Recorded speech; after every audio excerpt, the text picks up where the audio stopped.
చంద్రబాబు నాయుడు గారికి, పవన్ కళ్యాణ్ గారికి గ్యాప్ వచ్చిందా? వాళ్ళిద్దరి బంధం తెగిందా? టీడీపీ, జనసేన విడిపోతున్నాయా? ఇది వైసీపీ లేవనెత్తున్న అనుమానం.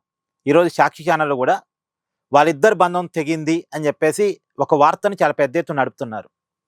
అంటే వాళ్ళు చూపిస్తున్న రీజన్స్ ఏంటంటే, ఈ మధ్య పవన్ కళ్యాణ్ గారు పదే పదే కేబినెట్ సమావేశానికి రావట్లేదు. నేను అమరావతి కార్యక్రమానికి కూడా పవన్ కళ్యాణ్ గారు రాలేదు. కాబట్టి వాళ్ళిద్దరి మధ్య గ్యాప్ వచ్చిందని, వాళ్ళ బంధం తెగిపోయిందని వైసీపీ వాళ్ళు నడిపిస్తున్నారు. అయితే నిజమేంటి అంటే, పవన్ కళ్యాణ్ గారు కేబినెట్ సమావేశానికి రాకపోవటానికి ఉన్న కారణం ఆయన అనారోగ్య సమస్యలు. ఆయన రావట్లేదు కానీ వాళ్ళ పార్టీ తరపున ఉన్నటువంటి కందుల దుర్గేష్, నాగినేని మనోహర్ గారు కేబినెట్ సమావేశాలకు వస్తున్నారు. జనసేన పార్టీ నుంచి 2 మంత్రులు వస్తున్నారు. ఒక్క పవన్ కళ్యాణ్ గారే రావట్లేదు అనారోగ్య సమస్యలతోటి. నేను అమరావతి సీడ్ యాక్సిస్ రోడ్ ఓపెనింగ్కి పవన్ కళ్యాణ్ గారు రాకపోవడానికి ఉన్న కారణం ఏంటంటే, వైజాగ్లో ఆల్రెడీ ఫిక్స్డ్ ప్రోగ్రామ్ ఉండటం వల్ల రాలేదు. అయితే వైసీపీ లేవనెత్తున్న పాయింట్లో ఒక పాయింట్ వ్యాలిడిటీ ఏంటంటే, ఇవాళ కాకపోయినా ఏదో ఒక నాటికి టీడీపీ, జనసేన 2 వేరు పార్టీలు ఏమీ జీవితకాలం కలిసి ఉండవు. ఏదో ఒక నాడు విడిపోతాయి. ఇప్పుడైతే బలంగా కలిసి ఉన్నాయి, నో డౌట్. వైసీపీ విడిపోవాలని కోరుకున్నా సరే వాళ్ళు కలిసే ఉన్నారు. కానీ ఏదో ఒక నాడు విడిపోతారు. ఇప్పుడు జనసేనకు కూడా మేము సొంతంగా అధికారంలో రావాలి, పవన్ కళ్యాణ్ సీఎం కావాలని కోరిక ఉంటుంది కదా. ఇప్పుడు ఆ కోరికను పక్కన పెట్టి మరి టీడీపీతో పవన్ కళ్యాణ్ కలిసి ఉన్నాడు, జనసేన పార్టీ కలిసి ఉంది. కారణం ఏంటి?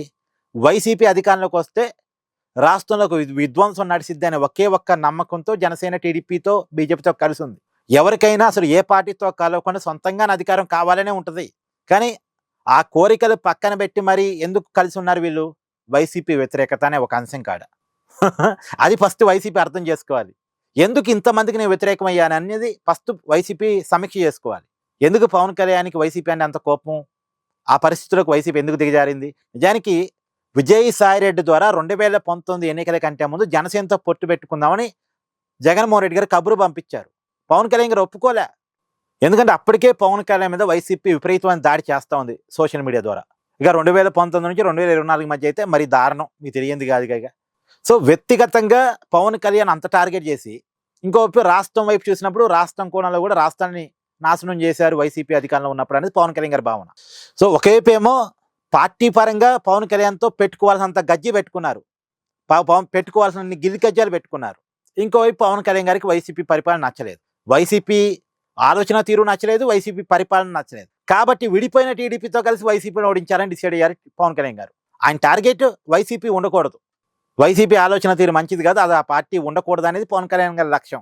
ఆ లక్ష్యం కోసమే టీడీపీతో కలిశారు. ఆ లక్ష్యమే ఇప్పుడు టీడీపీని, జనసేనని కలిపుంచుతుంది. ఆ లక్ష్యం లేకపోతే అసలు టీడీపీ పని టీడీపీదే, జనసేన పని జనసేనదే. ఎవరి పని వాళ్ళదే, ఎవరి పార్టీ వాళ్ళదే, ఎవరి లక్ష్యం వాళ్ళదే. కానీ ఒకే ఒక్క లక్ష్యం కింద వాళ్ళు కలిసి ఉంటున్నారు, అది వైసీపీ నాశనం చేయడం. వైసీపీని ఎందుకు నాశనం చేయాలి? వైసీపీ ఉంటే రాష్ట్రాన్ని నాశనం చేసింది కాబట్టి. ఇది పవన్ కళ్యాణ్ గారు ఓపెన్గా చెప్పారు. నేను కొత్తగా చెప్తుందేం కాదు. ఇప్పుడు పవన్ కళ్యాణ్ గారు పదే 15 సంవత్సరాలు మేము కలిసి ఉంటామంటే అర్థం ఏంటి? ఈ 15 సంవత్సరాలు వైసీపీ అనేది వాషౌట్ అయింది. తర్వాత మేము విడిపోయి ఎవరి పని వాళ్ళు చేసుకున్నా హెల్దీ పాలిటిక్స్ ఉంటాయి రాష్ట్రంలో అనేది పవన్ కళ్యాణ్ గారి ఆలోచన. ఇది వైసీపీ అర్థం చేసుకోవాల్సింది. నా వల్లే వాళ్ళు కలిసి ఉంటున్నారని వైసీపీ అర్థం చేసుకోవాలి.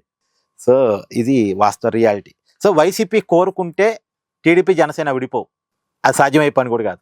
వైసీపీ ఎంత కోరుకుంటే అంత వాళ్ళు కలిసి ఉంటారు. అసలు వాళ్ళ బంధం మీద వైసీపీ వార్తలు మానేసుకుంటే మంచిది, అనుమానాలు మానేసుకుంటే మంచిది. ఇది రియాలిటీ.